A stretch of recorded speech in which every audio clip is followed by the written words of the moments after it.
Song has made it clear that the areas in Block 1 and Block 2, which are under the administrative control of Assam, need to be retransferred to Meghalaya.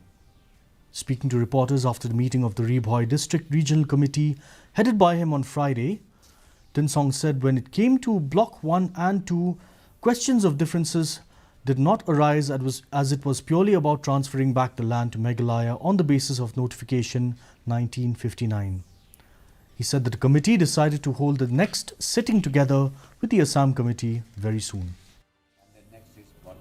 When you talk about Block 1, Block 2, please understand, the question of differences does not arise. The question of dispute does not arise. It is purely the question of retransferring back those Block 1, Block 2 on the basis of Notification 1951. We placed before the government of Assam to kindly retransfer it to us in those areas where the population is maximum with our own people.